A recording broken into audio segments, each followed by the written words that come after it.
discute el Congreso de la República, y con un Congreso con personas de baja calidad moral, de baja calidad intelectual y académica, no vamos a encontrar una política de Estado. Yo invoco al Congreso de la República que por favor ya pensemos como estadistas y dejemos de lado nuestros intereses personales y subalternos. Si vamos a seguir así, no vamos a construir y no vamos a hacer patria. Dígame, ¿la bancada de su partido estará unificada frente a la reforma política propuesta por el primer ministro? Bueno, yo por lo que vengo escuchando a ciertos congresistas creo que están en otra frecuencia.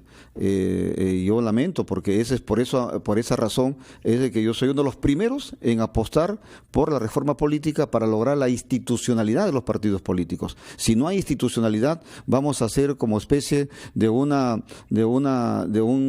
rebaño sin pastor, como hoy viene ocurriendo en todos los partidos políticos. Todos, sin excepción, estamos en crisis. Pero usted es el pastor de ese partido. Bueno, lamentablemente, porque la falta de carencia de lo que significa la institucionalidad, hay ovejas que no aceptan el rebaño ni al pastor. Bueno, y por lo tanto eso ocurre en todos los partidos políticos. Nos estamos poniendo muy bíblicos. No. Recordemos que en Cajamarca se sintió muy fuerte el sismo, así que le pedimos que invoque a todos sus correligionarios y todos sus vecinos para que participen en el simulacro. Sí, y la verdad hoy, que hay que participar en eso, y yo agradezco que hemos actuado de manera rápida, por ejemplo, restableciendo la carretera de Cajabamba a Cajamarca, rapidísimo lo restablecimos con el apoyo del Ejecutivo. Por eso, fíjate que antes que terminemos con la entrevista, yo quisiera dejar una pequeña reflexión, decirle al Congreso de la República de que debatan las reformas, para que no nos encontremos simplemente en un entrampamiento, porque al final ahí sí se generaría lo que ha manifestado el presidente del Consejo de Ministros, una inestabilidad política. Además, decirles a los congresistas de que piensen en el futuro, no piensen en el presente ni en el pasado. En el futuro significa que hay que generar espacios democráticos para todos que participen de manera activa en política. Muchas gracias. Son las 9:01, señor Mesías Guevara, presidente de los gobernadores regionales del Perú y presidente también del Partido Acción Popular. Muy buenos días. Muchísimas gracias. Muchísimas gracias a usted.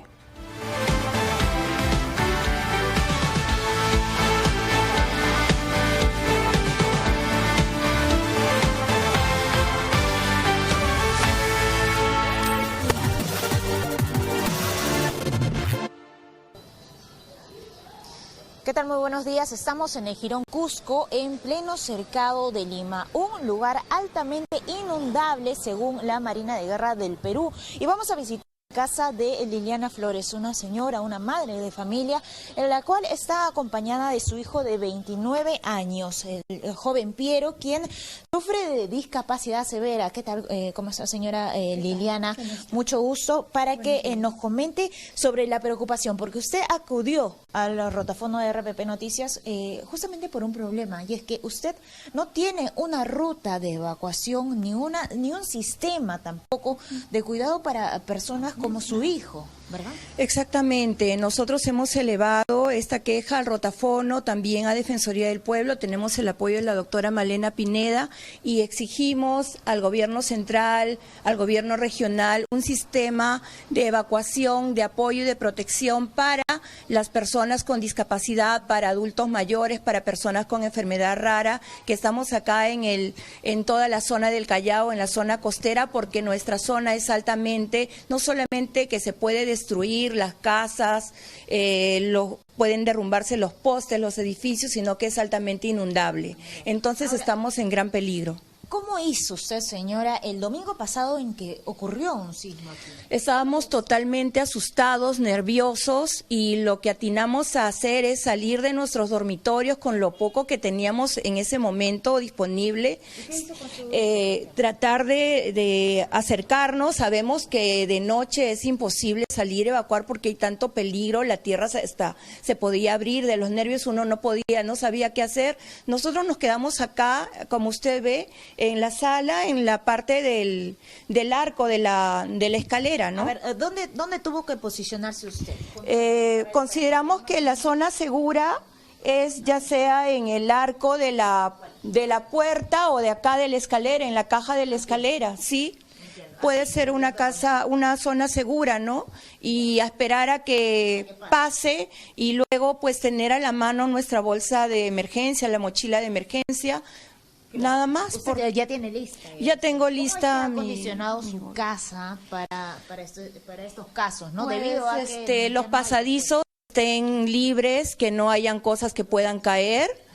y los dormitorios, pues dentro de lo posible, tener a mano todo, ¿no? De igual manera, en la cocina, proveernos de agua guardada, algunos víveres y teléfonos de algún familiar, pero nadie de la Oredis, nadie de la región ha venido a preguntar sobre cuántas personas con discapacidad viven acá en el barrio, en esta zona, ¿no? Y cuántos somos totalmente vulnerables. Por eso le pedimos al Estado que se acuerde de las personas con discapacidad y enfermedad rara, de personas con parálisis cerebral, como el caso de mi hijo. Señora Liliana, ¿ustedes tenían ya una ruta de evacuación antes? ¿Qué sucedió? Teníamos una ruta de evacuación. El lugar de evacuación para el Callao para el cercado del Callao era el Yaguarhuaca, lo que ahora es la Villa Deportiva, pero lamentablemente hemos visto que desde hace 3, 4 años han convertido esa zona en una clínica y últimamente hay un coliseo. ¿Y dónde vamos a guarecernos si es que no hay ya dónde estar, si es que la casa se ha destruido? ¿No? O sea, pasar 20 cuadras hasta allá es una tarea titánica. Nuestros hijos no cuentan tampoco con silla de ruedas. Exactamente, muchas personas con discapacidad y ancianos, adultos mayores postrados que no tienen cómo movilizarse. Por eso Defensoría del Pueblo nos está apoyando y está respaldando este clamor, ¿no?, de protección a los más vulnerables. Bien, señora Liliana, muchísimas gracias por mostrarnos lo que tiene que pasar día a día y además el temor que tiene usted ante eventuales sismos o terremotos que pueda ocurrir aquí en la capital y en todo el Perú, porque esto indudablemente va a afectar a casas tan antiguas como la suya, señora, porque usted nos comentaba que tiene incluso hasta 50 años de antigüedad y está propensa pues a que le pase algo si es que sucede un sismo. Esperemos que no, pero ese es el clamor de la señora Liliana, que se pueda instalar un sistema de evacuación y prevención lo antes posible. Adelante.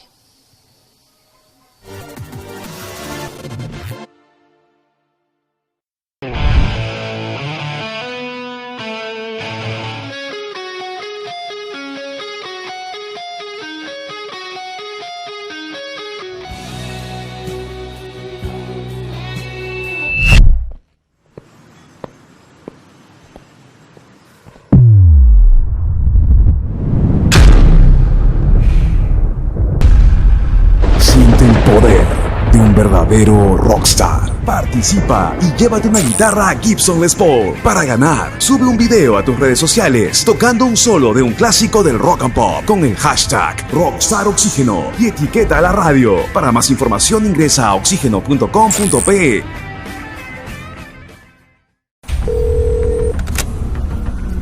Tres sujetos armados nos están asaltando.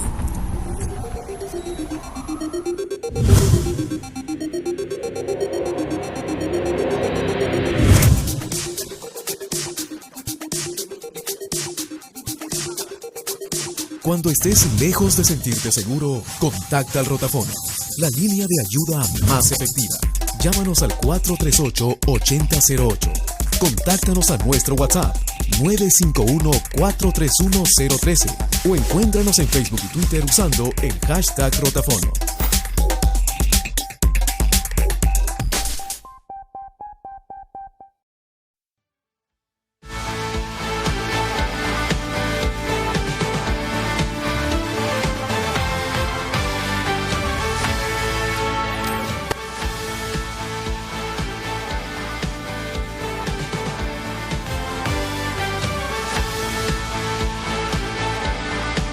Son las 9:08 de la mañana, después de haber hablado sobre Cajamarca y con un cajamarquino, nos vamos al sur de nuestro país, Arequipa, y ahí tomamos contacto con la congresista Ana María Choquehuanca, que en ejercicio de su semana de representación está en el lugar en donde ha sido elegida. Señora Choquehuanca, buenos días. Buenos días, señor Carvalho. Buenos días a Patricia. Buenos días, congresista. Tengo entendido que estuvo usted ayer con el Premier y que ha seguido de cerca las gestiones para la presentación de la solicitud de confianza que el gobierno ha presentado ante el Parlamento. Bueno, sí, el día de ayer nosotros hemos tenido una reunión de bancada en pleno, en realidad, con el señor Premier y también con el presidente de la República, pero ya el anuncio y la cuestión de confianza fue dado el día anterior, y lo que nosotros en nuestra condición de voceros hicimos, el congresista Meléndez y yo, es acompañar al Premier a dejar la carta de petición al presidente del Congreso. ¿Qué es lo que siente usted que sus paisanos arequipeños piensan respecto de esta situación, señora Choquehuanca? ¿Qué recoge usted en las calles y en su diálogo con sus paisanos? Bueno, en realidad es que yo pienso que el sentir que hay aquí en el sur debe ser el sentir también de todo el Perú. Lo que nosotros tenemos que hacer en forma muy urgente es poder lograr esa reforma política. Al margen de todo lo que está aconteciendo, yo pienso que esto ha llegado a un momento de crisis que es insalvable en este momento, porque acordémonos de que en la última elección, por ejemplo, cuando nosotros nos presentamos al Congreso, con quien teníamos que lidiar era contra nuestros mismos postulantes del mismo partido, porque obviamente si hablamos del voto preferencial, ahí tenemos un problema en el financiamiento de campaña, o sea, hay varios problemas que de todos es conocido. Entonces, la reforma política viene siendo como una ventana anterior hacia lo que va a suceder en el 2021. El 2021 ya todo esto debe cambiar, porque se habla muy mal de la clase política, y todos lo sabemos, la ciudadanía está inconforme, no solo con el Congreso, yo creo que con los partidos políticos, y creo ahí, y quisiera observar también que lo que sucede hoy día en el Congreso no es lo que este Congreso ha logrado en un 100% en todos estos 2 a 3 años, sino que cargamos una mochila de gestiones y gestiones anteriores que han ido haciendo crecer, por ejemplo, la cantidad de trabajadores en el Congreso, procesos administrativos que se han seguido, porque siempre se ha hecho así, que es lo que yo siempre escucho ya. Es que siempre se ha hecho así, es que ya no se tienen que hacer las cosas así. Entonces, el sentimiento del ciudadano es el mismo que nosotros teníamos, bueno, por lo menos antes de ir al Congreso, era esa preocupación, pero si estamos ahora en un espacio congresal que nos permite cambiar esto, hay que hacerlo. Señora Choquehuanca, sin embargo, pese a que el sentir, dice usted, debe ser el mismo que en el resto del Perú, hay una particularidad arequipeña. Ha sido una región del país que ha sido precursora siempre de una oposición a las dictaduras. Odría, luego militares, luego Fujimori.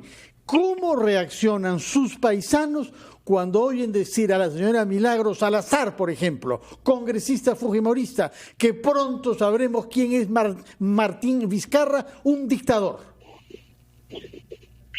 Bueno, aquí en Arequipa ciertamente nosotros siempre hemos sido opositores a ello, y en lo que respecta a lo manifestado por mi colega Milagros Salazar, yo creo que se ha hablado mucho de este tema y es hora de que nosotros pongamos todas las cartas en la mesa. La situación ha llegado a un extremo en el que no solamente debemos seguir diciendo existe esto, porque si existe hay que aclararlo en el momento, hay que transparentarlo por la salud y el bienestar, no solamente de la clase política, sino del Perú, del país, que así lo reclama en este momento. Nosotros estamos, por ejemplo, en este problema del señor Chávarri en este momento, de que si las pruebas o no las pruebas, y no tenemos claro que nosotros lo que logramos en el Congreso es entregar, o sea, actuar para buscar indicios, para buscar elementos de juicio, pero nosotros no acusamos. Entonces el juez tendrá las pruebas necesarias para acusar después. Es igual, cuando nosotros decimos hay esto o tal persona, inclusive aludiendo al presidente, entonces denunciamos, presentemos ahí la situación clara tal cual debe ser y ahí dejemos que las personas aclaren sus situaciones. De acuerdo, muchas gracias, señora Ana María Choquehuanca. Recuerdo que usted es miembro de la bancada oficialista de PPK y que hace pocos meses ha sido ministra también en el gobierno en curso. Muchas gracias, señora Choquehuanca, que tenga una fecunda estadía en Arequipa. Muchísimas gracias. Todo esto pueda cambiar muy pronto. Gracias. Muchas gracias, buenos días. Vamos a hacer una breve pausa y retomamos su ampliación de noticias.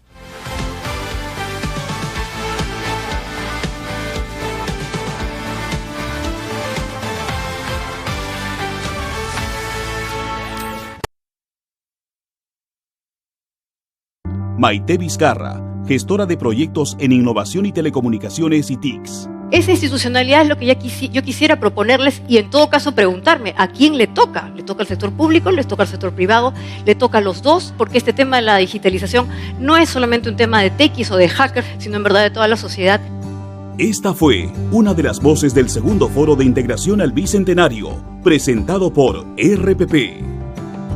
Segundo Foro Integración al Bicentenario, organizado por RPP, con el compromiso de Movistar. Tecu Producciones y la Universidad a las Peruanas presentan a las estrellas del Ballet Estatal de Rusia en una gala excepcional, presentando lo mejor de El Lago de los Cisnes, El Corsario, Don Quijote, Carmen, La Bella Durmiente y más. 8 y 9 de junio, Auditorio Santa Úrsula.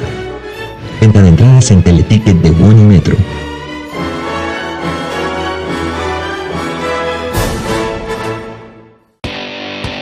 La silla donde usted se sienta cuesta. Cuando viajamos. La mesa donde usted pone sus papeles cuesta. En ningún momento se me comunicó que aquel programa que ya había sido entregado, ya había sido subido al sistema, simplemente dejó de ser transmitido. Y ha entrado en una suerte, en una suerte de parálisis, una suerte de catatonia en cuanto a la acción. Bueno, ingresa en estos momentos el presidente de la República, Martín Vizcarra, está de manera sorpresiva en el Congreso de la República. Pueden estar trabajando actualmente en el Consejo Nacional de la Magistratura. Cuando aún nada está dicho en los asuntos que realmente importan, sus protagonistas se sientan aquí, cada noche, a las 9, por RPP Televisión.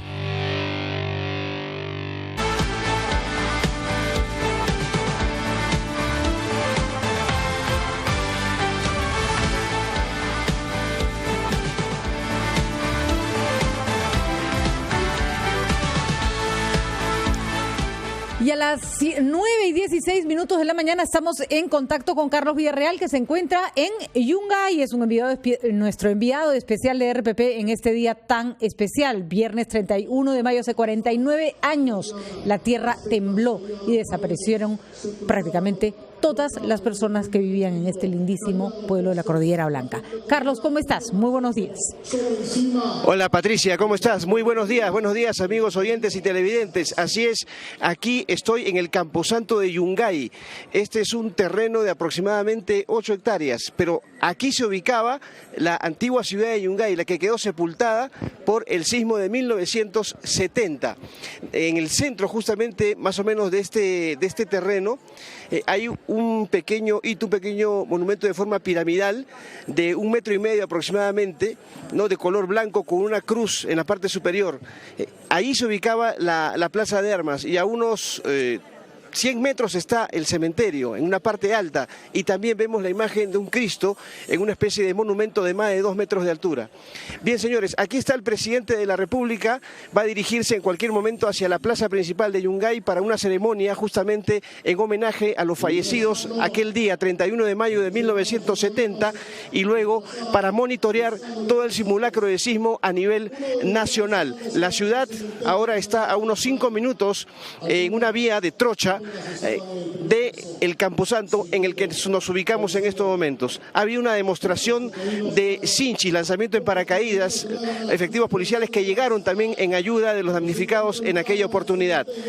Muy bien, entonces vamos a regresar nosotros en cualquier momento ya con el desarrollo justamente del simulacro de sismo y la ceremonia y declaraciones, por supuesto, del señor presidente de la República, Martín Vizcarra. Adelante, estudios. Muchas gracias, Carlos Villarreal, por estas informaciones desde Yungay, donde se halla el presidente de la República para participar en los actos de conmemoración de las víctimas del terremoto, el más letal que hayamos registrado en el Perú, puesto que más de 70.000 peruanos murieron como consecuencia de la luz que produjo la caída de parte de un glaciar sobre la laguna de Yanganuco. Recuerdo yo claramente, fue el día en que se inauguraba el Campeonato Mundial de Fútbol de México, sentimos fuertemente el terremoto en Lima y al cabo de poco tiempo llegaron noticias de una mortalidad particular concentrada en Ancash. Nuestro homenaje a los familiares, naturalmente, de todas esas víctimas.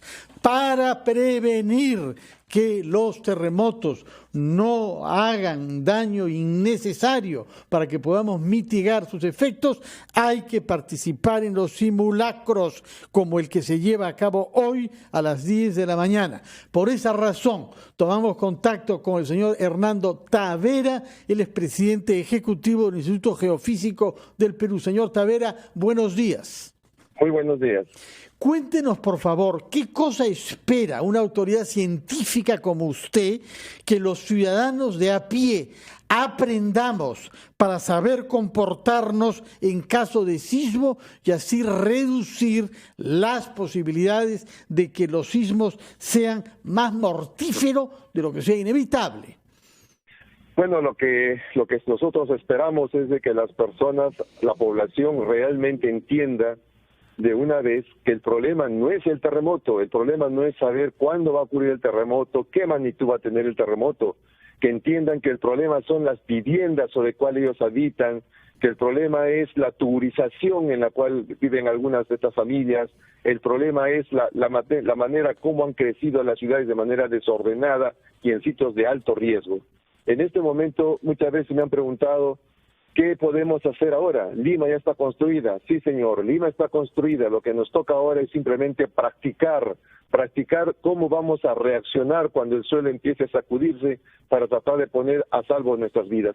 Si se cambian las cifras de los porcentajes de participación, sería algo bastante positivo para el país. El año pasado, el último simulacro, solamente se ha contabilizado que el 30% de la población de Lima participó.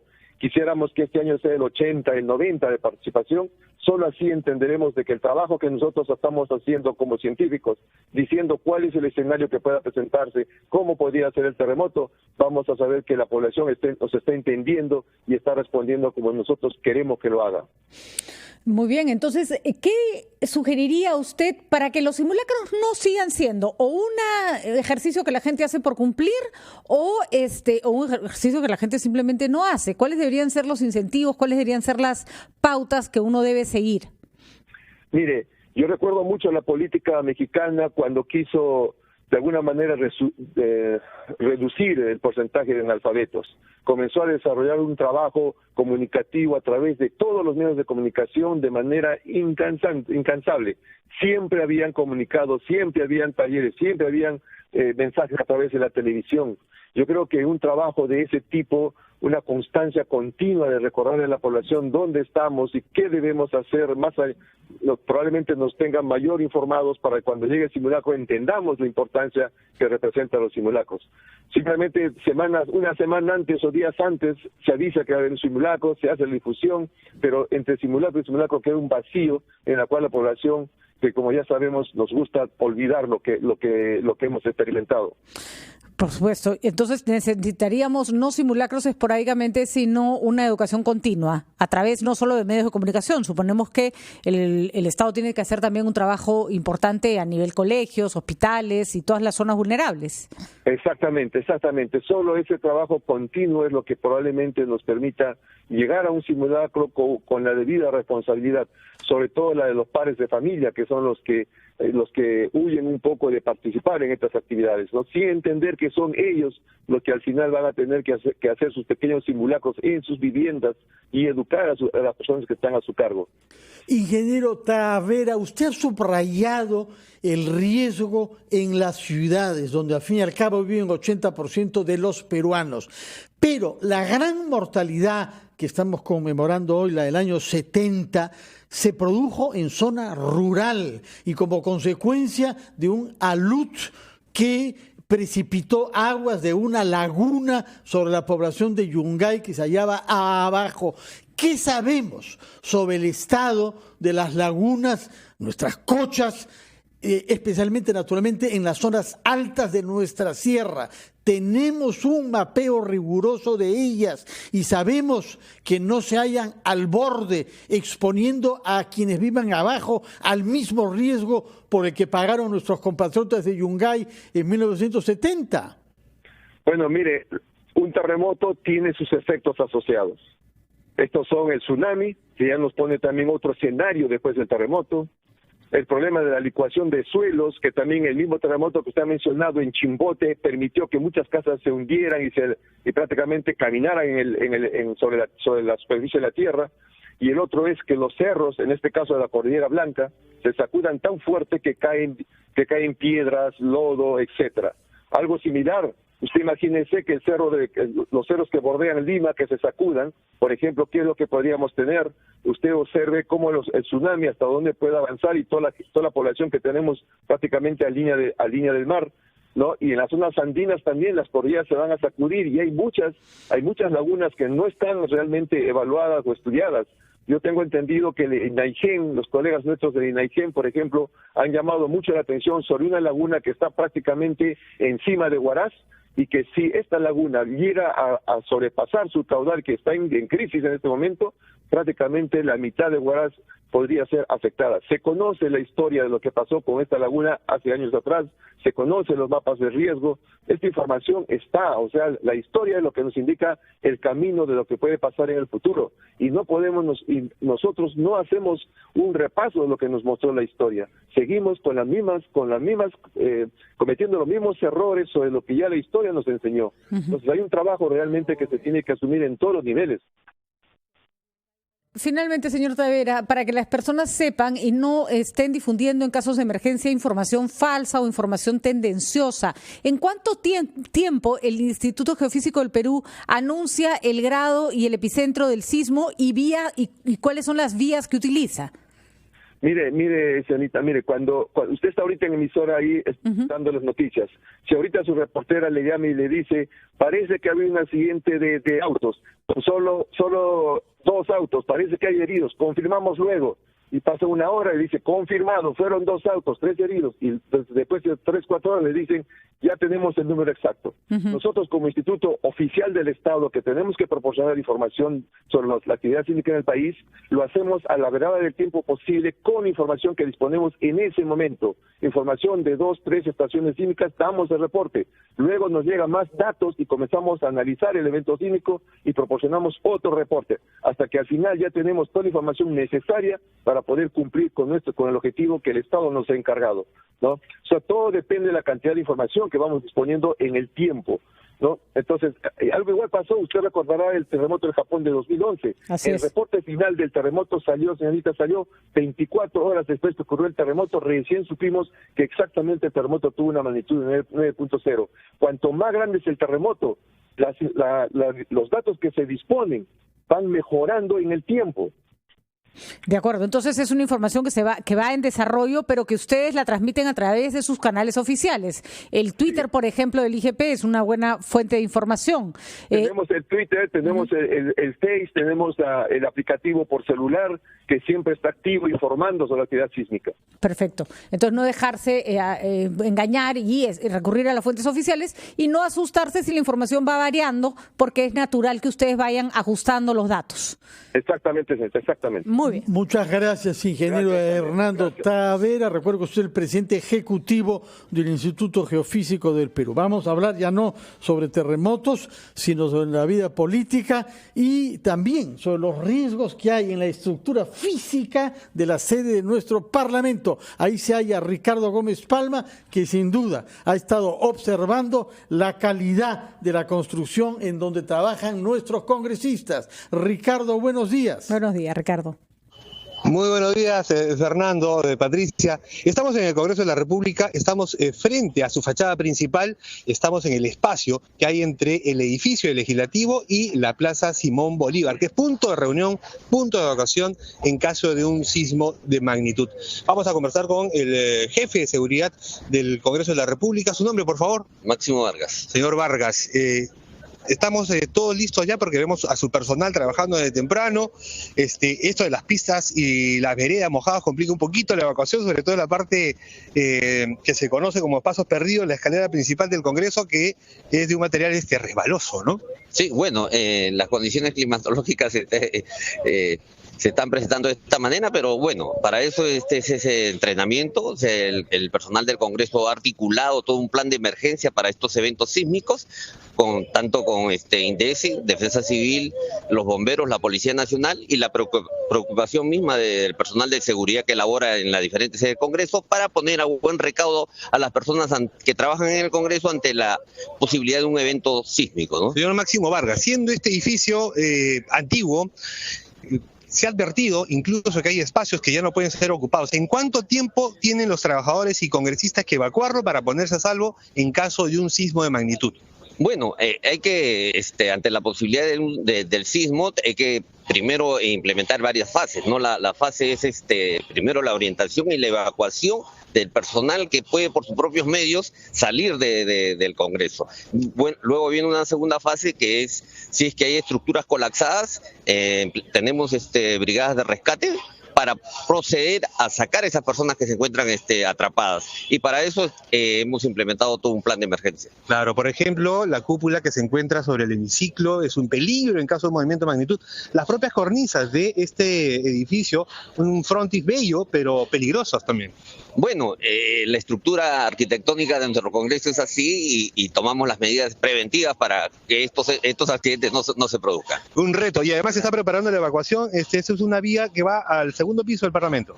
Sí, tenemos, como repito, hemos coordinado con la Policía Nacional para que este ejercicio, este simulacro sea lo más próximo, lo más real y podamos tener un comportamiento adecuado, como repito, ante un sismo, ¿no? Gracias. El señor Máximo Vargas, jefe de seguridad del Parlamento Nacional, poniendo a punto el dispositivo que a partir de las 10 de la mañana se pone en marcha aquí en el Congreso de la República. Adelante, Fernando, Patricia. Muy bien, Ricardo, clarísimo. Entonces, eso quiere decir, Fernando, que los congresistas no solo tienen que evacuar el hemiciclo, sino además se tienen que poner al medio de la Plaza Bolívar, porque se les puede venir encima parte del edificio. Las cornisas, la cúpula son espacios bastante vulnerables, por lo que nos ha estado explicando Ricardo. Veremos entonces cómo se lleva a cabo el simulacro en el Congreso, en RPP y en todas las instituciones y viviendas de nuestro país dentro de 29 minutos. Por lo pronto hacemos una pausa.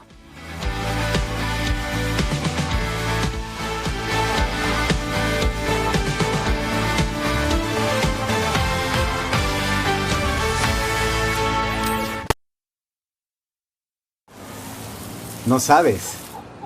He escuchado por ahí que todos los peruanos que tengan los apellidos como figuran en una larga lista de la Embajada de España obtendrán la nacionalidad española inmediatamente.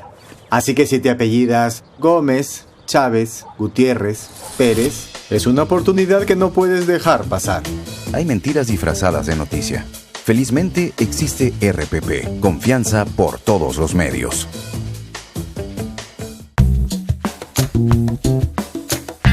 Tenemos que saber que todos nos encontramos en una central de riesgo. Si tú pagas tus cuentas a tiempo, vas a ser siempre categoría normal. Si tienes un atraso, probablemente hasta 8 días, podrás ser considerado como un cliente con problemas potenciales. Lo importante para todos nosotros es que siempre nos mantengamos con los pagos puntuales. Es vital entender eso. ¿Por qué? Porque muchas veces, al estar registrados de una manera negativa, lo que vamos a tener son intereses más caros. Cuando una institución financiera te vaya a otorgar un préstamo, va a coberturarse, va a protegerse, porque puede ser que tú no le pagues a tiempo. Si tienes un comportamiento crediticio adecuado, tus tasas de interés serán más bajas. Aprovecha, sé consciente y paga tus cosas a tiempo.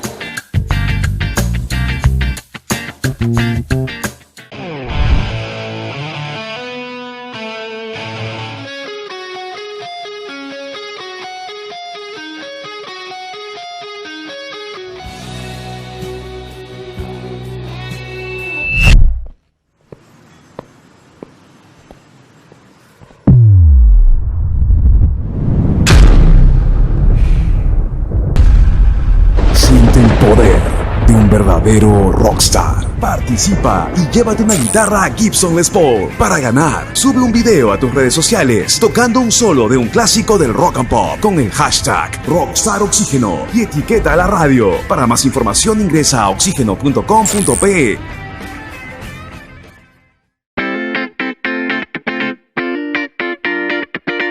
Si estás pensando en solicitar un crédito hipotecario, primero tienes que evaluar tu capacidad de pago. Y al evaluar la capacidad de pago, me refiero a cuánto es lo que de tu sueldo vas a destinar para el pago de créditos. Ojo, no solamente consideres el tema de la vivienda, también considera si tienes un crédito vehicular o algún pago por tarjeta de crédito. La suma de todos estos pagos no debe ser mayor al 30 o el 40% de tus ingresos. Si quieres ayudarte un poco y tienes una pareja, puedes sumar los ingresos de esta persona también y entre los dos podrán tener ese 30 o 40% para poder pagar una cuota un poco más alta. Otro tema importante a la hora de pedir un crédito hipotecario es el tema de los intereses. Cuando nosotros hablamos de intereses, muchas veces pensamos que al tener mayor plazo, mi cuota va a ser más baja, por lo tanto voy a pagar un poco menos. Te recomiendo algo. Pide una simulación para el crédito de 15, 20 y 25 años. Compara la cuota de 15 años con la de 25. Si la diferencia es muy grande, podrás tener una cuota de 25 años sin ningún problema y pagar el crédito en ese tiempo. Pero si tú ves que la diferencia es corta, ¿no es mejor tener un crédito solo por 15 años y no estar endeudado durante 10 años más? Espero te sirvan estas recomendaciones.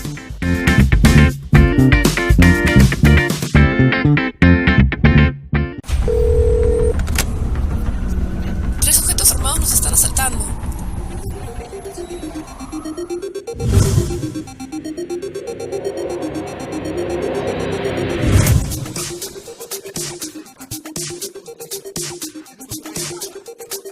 Cuando estés lejos de sentirte seguro, contacta al Rotafono, la línea de ayuda más efectiva. Llámanos al 438-8008. Contáctanos a nuestro WhatsApp 951-431-013 o encuéntranos en Facebook y Twitter usando el hashtag Rotafono.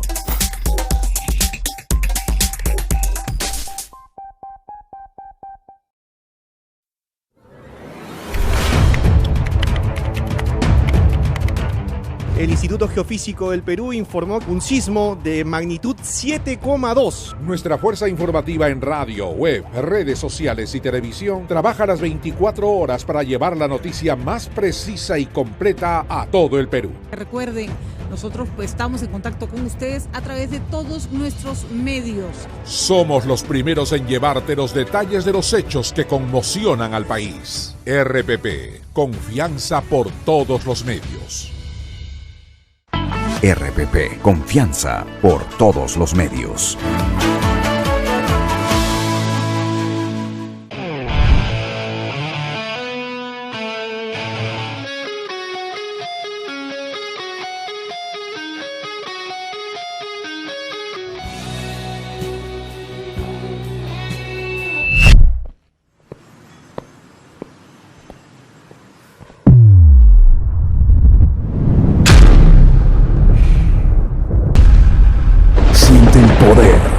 Verdadero rockstar. Participa y llévate una guitarra Gibson Les Paul. Para ganar, sube un video a tus redes sociales tocando un solo de un clásico del rock and pop con el hashtag Rockstar Oxígeno y etiqueta a la radio. Para más información ingresa a oxígeno.com.pe.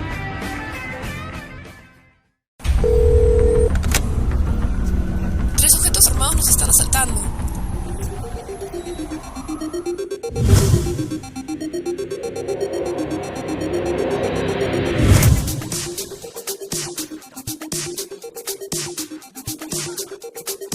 Cuando estés lejos de sentirte seguro, contacta al Rotafono, la línea de ayuda más efectiva. Llámanos al 438-8008. Contáctanos a nuestro WhatsApp 951-431-013 o encuéntranos en Facebook y Twitter usando el hashtag Rotafono.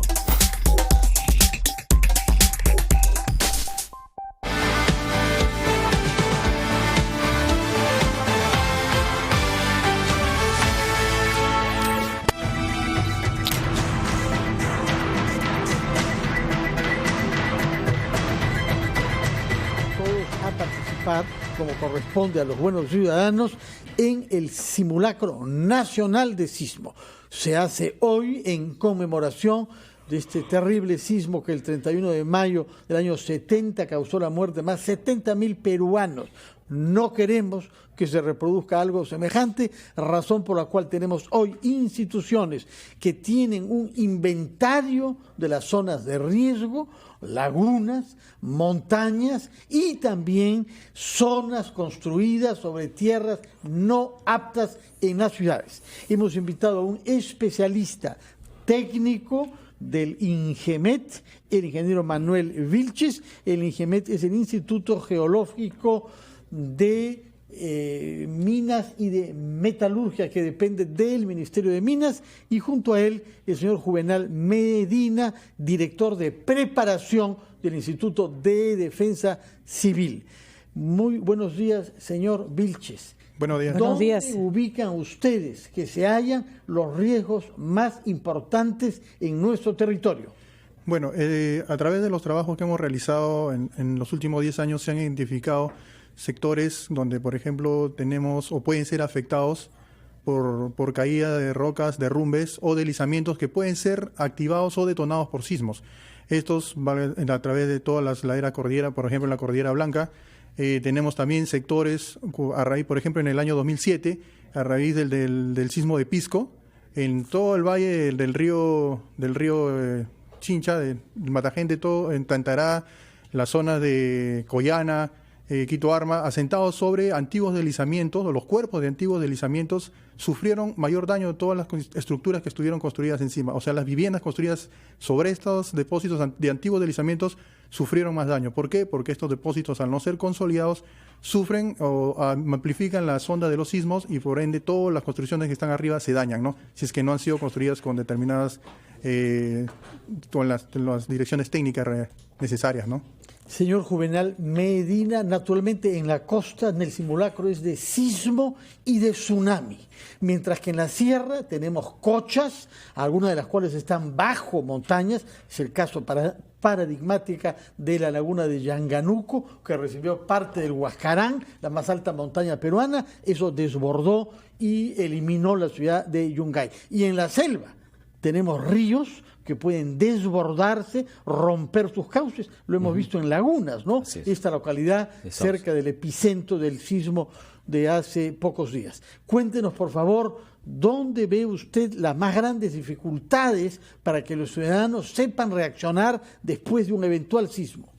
Muchas gracias, don Fernando. Efectivamente, este simulacro justamente se orienta atendiendo la diversidad de fenómenos naturales que causan desastres en el país y por ello, digamos, se priorizan para la costa los sismos y tsunamis. Sin embargo, para el interior del país se está orientando a los diversos fenómenos naturales que ya nos causaron daño. Por ejemplo, el Callejón de Huaylas, a consecuencia del terremoto, se generó un proceso de desprendimiento de rocas, aluvión, y luego al llegar al Valle del Santa generó todo un desborde, inundaciones de todas las riberas que hay en esta zona. Entonces, más allá, en las regiones del interior del país también tenemos la actividad volcánica en el sur, desde Arequipa o Ayacucho hasta Tacna, y también tenemos zonas muy susceptibles a movimientos en masa, como deslizamientos, que un sismo puede generar un deslizamiento, represar ríos o desembalsar lagunas, etcétera. Entonces, atendiendo esa fenomenología y al alto riesgo que tenemos en el país, el simulacro se orienta a poder poner en práctica los protocolos y procedimientos de seguridad que debemos adoptar cuando hay una situación de emergencia, pero sobre todo también ensayar los planes, tanto desde el nivel familiar,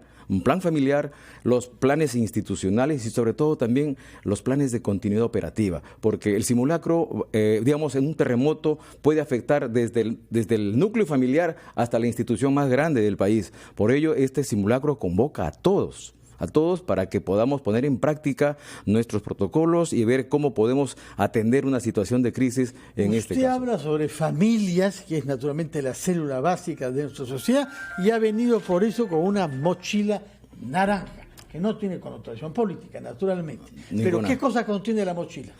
Justamente la mochila es la herramienta que nos permitirá sobrevivir o subsistir después de ocurrido el evento.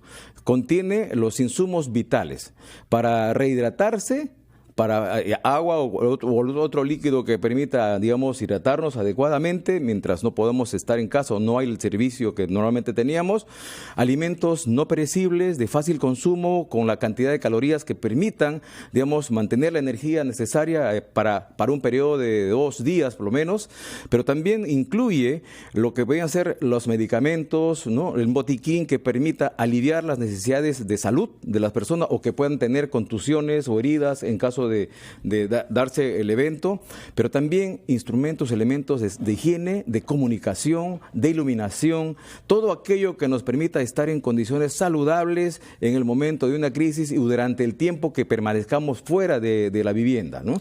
Por ejemplo, me decían una botellita de lejía, con un poco de lejía es importante porque en el momento en que se acaba el suministro de agua, uno puede tomar un agua que no es potable, con unas gotas de lejía limpiarla y poder tomar agua que no va a ser pues de la mejor calidad. O sea, es decir, hay detalles que no tiene que poner, hay gente que me dice, no tengo mochila, no tiene que ser una mochila, coge algo fácil de cargar, una canasta, un morralito, ¿no?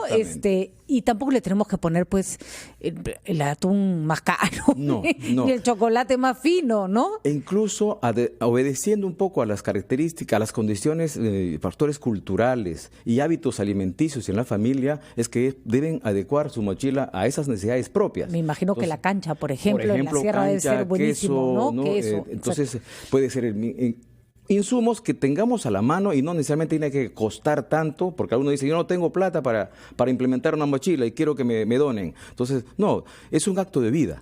Es algo que nos va a permitir atender esas necesidades vitales de los niños, de los adultos, ancianos, todos los que integran la familia deben estar, digamos, tomados en cuenta cuando se arma una mochila, de manera que las necesidades que nos genera una emergencia sean atendidas con el mecanismo de autoayuda.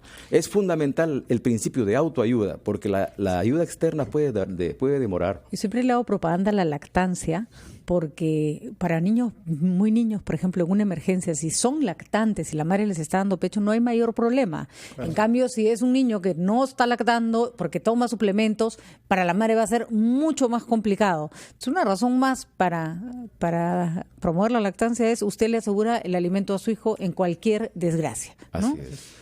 No hay que llevar mochila. Hay ciertas categorías profesionales particularmente afectadas. Minas, señor de Ingemet, refinerías petroleras, hospitales, cárceles y naturalmente escuelas, pero también iglesias y lugares de culto. Políticas específicas frente a estas instituciones. Principalmente, por ejemplo, tenemos lo que son relaves mineros antiguos también, que también pueden ser afectados por estos deslizarse grandes, hacia el agua que nos provee de agua. Hacia el cauce en el cual se encuentran y pueden causar contaminación, ¿no? Sobre esto se están haciendo estudios o también se hacen evaluaciones de riesgo para ver en qué estado se encuentran, que el peligro, la vulnerabilidad, qué elementos están vulnerables y el riesgo que representan, para hacer sobre esto, realizar trabajos para realizar la estabilización de estas o prevención de que puedan pasar colapsar estos relaves mineros, por ejemplo, ¿no? De igual manera también se hace estudios para lo que son tramos carreteros, para ver si se han identificado zonas que son propensas a deslizamientos o derrumbes, y los cuales nosotros con los estudios que realizamos hacemos las recomendaciones respectivas justamente para que el Ministerio de Transportes, así como los gobiernos regionales, Provías, puedan trabajar sobre estas zonas y realizar trabajos de mantenimiento y prevención, ¿no? Y una palabra sobre minas. Nuestro país es un minero, pese a que eso no guste a algunos. ¿Qué cosas se prevé para estos socavones profundos que tenemos en nuestro país? Si bien es cierto, estas son entidades privadas, ¿sí? Ellos trabajan con la minería formal, trabajan con altos estándares de seguridad. Esta seguridad tiene que ver con lo que es el sostenimiento, la calidad de aire que reciben las personas, ¿no? Y ante un evento sísmico, estas estructuras que se ponen para sostener las minas, principalmente a las que son a tajo abierto, así como también las que son subterráneas, tienen que soportar, ¿no? Estos sismos, ¿no? Deben de estar bien diseñadas, ¿no? Bueno, muchísimas gracias por su presencia, que tengamos todos un simulacro bien hecho, que saquemos lecciones y que aprendamos a reaccionar frente al sismo, como nos lo ha dicho el ingeniero Tavera, más mata la falta de preparación que el sismo en sí mismo. Muchas gracias. Muchísimas gracias. Y muy buenos días y muy buen simulacro para todos. Una breve pausa